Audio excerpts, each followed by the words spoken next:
Épisode 5 de Paris, cette ville calme et paisible. Et on va commencer avec cette influenceuse espagnole qui s'est dit: Hey, et si je passais des vacances en France, ce pays absolument merveilleux? Et si j'allais en France, à Paris, cette ville calme et paisible? Et elle voulait partager un moment magique devant la Tour Eiffel en direct. Et du coup, elle a fait un live avec ses abonnés. Et elle s'est fait voler son téléphone en direct parce qu'elle l'a posé pendant 3 secondes. Et vous le savez, en France, quand il y a un objet qui traîne pendant 3 secondes par terre, il ne vous appartient plus. Voilà. Et du coup, on a de quoi être jaloux des pays asiatiques où les gens ils branchent leur téléphone et puis ils partent à leurs courses. Et ils reviennent et le téléphone est toujours là branché. Il y a des bureaux pour brancher ton téléphone pendant que tu fais tes courses. Il n'y a aucun vol. Là, en France, en pleine rue, 3 secondes. Le téléphone est devant toi, sous tes yeux. Volé, directement. Et je couperai le son au moment où elle va crier, parce que YouTube n'aime pas les cris. Bon, elle va juste crier de: Hey, arrête, rends mon téléphone. Voy a hacer las fotos corriendo porque hace un frío.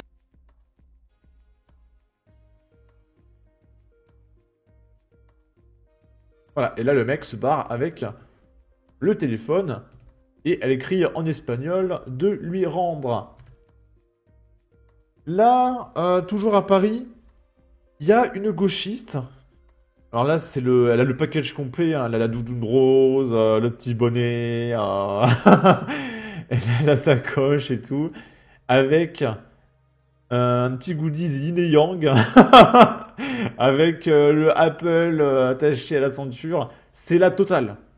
Là, c'est la bourgeoise ultime puissance 1000. D'accord? Et elle se plaint de la prolifération des os de poulet dans les rues du 18e arrondissement de Paris. Et elle sait pas d'où ça vient. Hein, qui c'est qui mange des poulets et qui jette les ossements en pleine rue? Je sais pas. Moi, je pense que c'est les électeurs du Rassemblement National. Et je pense que la solution, ce serait d'interdire le Rassemblement National. D'accord? Ça fait quelques temps que je vis dans le 18ème, j'adore le 18ème, y a pas de problème. Par contre, il y a un truc que je ne capte pas et que j'ai remarqué que depuis que j'ai un chien. Vous avez quoi avec les os de poulet, les gars? Je ne comprends pas. Il y a des os de poulet à tous les fucking coins de rue. Là. Alors ça, c'est plutôt des ailes de poulet. Ça, je dis pas. Par contre, les petits, là, ça, c'est des ailes de poulet. Donc, ça me fait penser aux Thunders. C'est qui est grand consommateur des Thunders? Des ailes de poulet frites? Je sais pas. Là. Si ça vous plaît, les cuisses de poulet, y a pas de problème. Mais jeter les os à la poubelle, c'est insupportable. Pour les propriétaires de chiens et pour les chiens, c'est insupportable. C'est super dangereux, en fait. Enfin, je ne capte pas. Et je sais pas non plus ce que fout la mairie de Paris, honnêtement, hein, au niveau des poubelles du 18ème, parce que ça ne me va pas du tout. Les maires partagent, j'en parle pas, mais alors... Mais vraiment, juste, enfin... S'il y a un truc qu'il faut retenir ici, genre, s'il vous plaît... Jetez les os de poulet à la poubelle, s'il vous plaît. Vraiment. Bon, moi, je déménage dans une semaine, donc... Voilà, je le fais un peu tard, là, cette vidéo. Il y a trop de trucs à dire. Donc, c'est marrant, cette petite bourgeoise avec son goodies yin et yang en doudoune rose. Elle va déménager.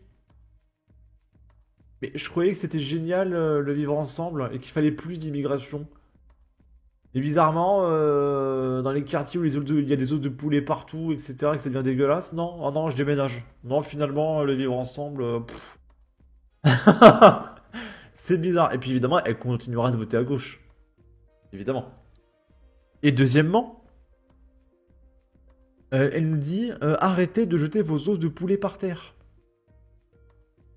Mais meuf, les mecs qui jettent des os de poulet par terre ne regardent pas tes vidéos. Et supposons ils regardent ta vidéo, est-ce qu'ils vont se dire: Oh, mais elle a raison en fait, je vais arrêter de jeter mes os de poulet? Bah non en fait, il faut arrêter de voter à gauche, tout simplement. Et là il y aura plus d'os de poulet par terre. Bon. Paris. Rixe entre vendeurs à la sauvette à la station de la Chapelle. Un Afghan entre la vie et la mort. C'est devenu régulier dans le quartier de la rue Marx-Dormois ce dimanche, à une trentaine de mètres de la station de métro La Chapelle, une bagarre a éclaté entre plusieurs vendeurs à la sauvette. L'un d'entre eux a sorti un couteau et blessé grièvement un autre. Son pronostic vital était engagé. L'auteur des coups, lui, aurait pris la fuite avant l'arrivée de la police nationale. En septembre dernier, une réunion entre riverains, commerçants et la municipalité était organisée pour évoquer la problématique à la suite notamment d'une recrudescence du phénomène. Eh bien c'est simple, vous interdisez les vendeurs à la sauvette en fait, qui majoritairement revendent des trucs qu'ils ont volés. Bon, là c'est Amaury Brelet qui nous dit qu'il y a un Algérien de 25 ans, Nassim, qui menaçait 2 personnes avec un couteau, rue Mogador, dans le 9e arrondissement de Paris, le jeudi fin février par là, vers 20h50, et a été interpellé pour extorsion avec arme, indique une source policière. Et on va terminer avec des voleurs. Paris, sac, montre de luxe et argent liquide, le juteux butin d'une équipe de 5 rats d'hôtel algériens. Un préjudice de plus de 400 000 euros. 5 hommes, tous originaires d'Oran en Algérie, dont 2 ont été arrêtés la semaine dernière en flagrant délit dans le 2e arrondissement et devraient être présentés ce lundi au tribunal de Paris. Ces quinquagénaires, toujours tirés à 4 épingles, seraient des spécialistes et auraient pillé de nombreuses chambres de luxueux établissements. Pendant plusieurs mois, l'équipe, dont plusieurs membres sont connus en Europe, a écumé les hôtels de luxe entre la capitale et la Côte d'Azur et fait de nombreuses victimes. Le préjudice serait de plus de 400 000 euros. Lors des perquisitions menées chez les 5 suspects, quelques effets appartenant à des victimes de vol étaient retrouvés, notamment des sacs et des montres de luxe, ainsi que plusieurs dizaines de milliers d'euros en liquide. Alors que les 5 hommes devaient être déférés ce lundi soir devant le tribunal judiciaire de Paris, on ignorait l'issue de ces audiences. Ils ont été relâchés, hein. C'est sûr. Je me demande combien d'argent, chaque année, les mecs comme ça nous dépouillent et ramènent à l'Algérie. Parce que là, si rien que ces mecs-là ont chopé 400 000 euros officiellement, hein, peut-être qu'il y a 300-400 000 également qui ont été envoyés en Algérie chez un copain, un cousin, combien d'argent nous prennent ces Algériens qui nous volent? C'est beaucoup de pognon.